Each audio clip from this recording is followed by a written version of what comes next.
সবাইকে শুভ নববর্ষ। যদিও নববর্ষ দুদিন আগেই পেরিয়ে গেছে, তো আমার ভিডিওটা আপলোড করতে একটু দেরি হয়ে গেল। তো সেই কারণেই দুদিন পরেই জানাচ্ছি সবাইকে শুভ নববর্ষ। আশা করছি শুভ নববর্ষের দিনটি সবার খুব ভালো কেটেছে, আর আমারও কিন্তু ভালো কেটেছে।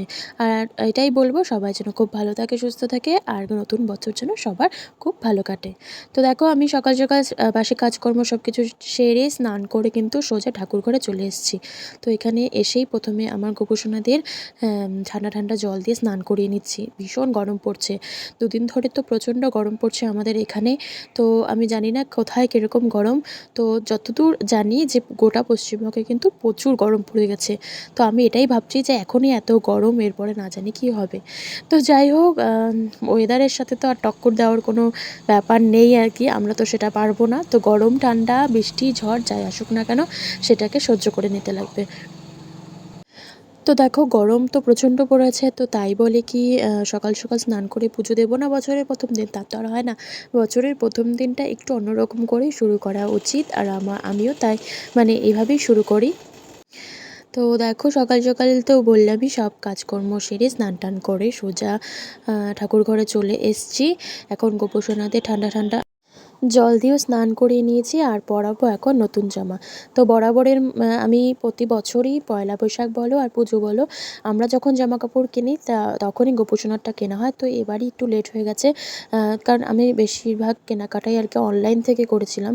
তো সেই কারণে বাজারে গিয়ে যে গোপুসোনাদের জামা কাপড় কিনবো সেটা মানে তখন সম্ভব হয়নি, কিন্তু পয়লা বৈশাখের প্রায় 15 দিন আগেই কিন্তু আমি ওদের জামা কাপড় কিনে নিয়ে এসেছি। আর আমার খুব ভালো লাগে, কি সুন্দর সুন্দর ছোট ছোট জামা ঠাকুরের, বিভিন্ন রকমের ডিজাইনের, বেশ আমার ভালো লাগে। যদিও এই জামা কাপড়গুলো না পরালে একটু আমার মনে হয় গোপুসোনাদের একটু গরম গরম লাগবে, কিন্তু যাই হোক, বছরের একটা দিন তো নতুন কিছু, একটু অন্য ধরনের সুন্দর কিছু একটা হবে, সেটাই তো ভালো লাগে বলো।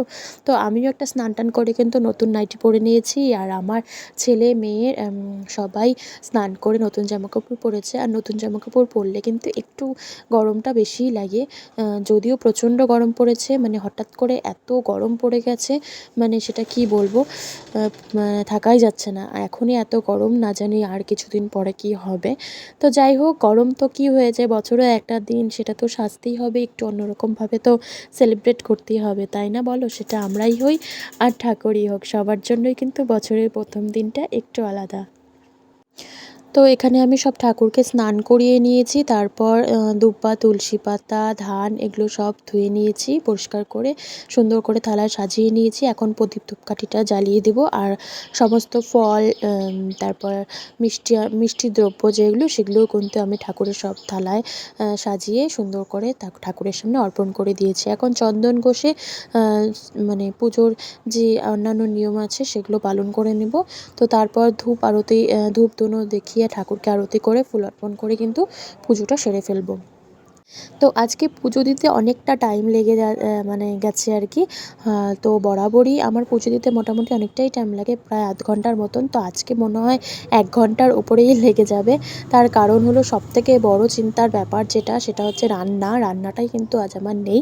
আজ কিন্তু আমার বাপের বাড়িতে নেমন্তন্ন। প্রতি বছরই আমার পয়লা বৈশাখের দিনটা রান্নাবান্নি থাকে না, বাপের বাড়িতেই নেমন্তন্ন থাকে। তো এই বছরেও কিন্তু সেটাই।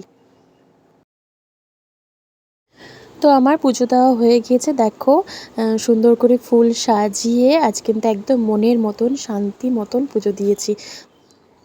তো আমার না ওই পুজো দেওয়ার সময় তাড়াহুড়ো করা, কেউ ডাকলো তার কথার উত্তর দেওয়া, এসব না একদম ভালো লাগে না। তো আমি প্রতিদিনই বজরংবলীর পাঁচালি পড়ি। তো সেই সময়টা যদি আমাকে কেউ বিরক্ত করে, তো আমার ভীষণ রাগ হয়। আর গুরুদেবের প্রার্থনা সেটা তো রয়েইছে।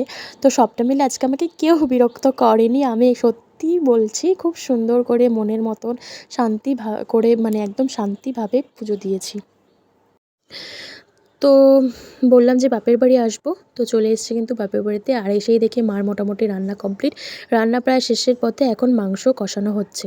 তো আর আমার ছেলেকে দেখো, এখানে এসেই আমার বাবার বাড়িতে 3টা মুরগি রয়েছে, তো সেই মুরগিগুলোকে খেতে দিচ্ছে, জল দিচ্ছে। মানে ও পশু পাখি দেখলে কী বলবো, এত অস্থির হয়ে যায়, মানে সেটা ভাষায় প্রকাশই করা যায় না, এত ভালোবাসে ও। কুকুর, ছাগল, বেড়াল, হাঁস, মুরগি যাই বলো না কেন, গরু, মানে অজ্ঞান হয়ে যায় এগুলোকে দেখলে।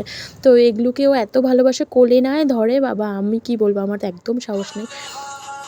তো সারা দুপুর এগুলোকে নিয়ে খেলাখেলি করে এখন জোর করে নিয়ে এসেছি খেতে বসাবে। এত রোদ গরমের মধ্যে আমার কথা তো শুনছেই না। তো দেখো এখানে জোর করে খেতে বসালাম। এখানে এখন মা দিয়ে দিয়েছে ভাত, সাথে রয়েছে পাতলা মসুরির ডাল, ঝুরঝুরে আলু ভাজা, কষা মাংস, আর শেষ পাতে ছিল চাটনি, দই, মিষ্টি।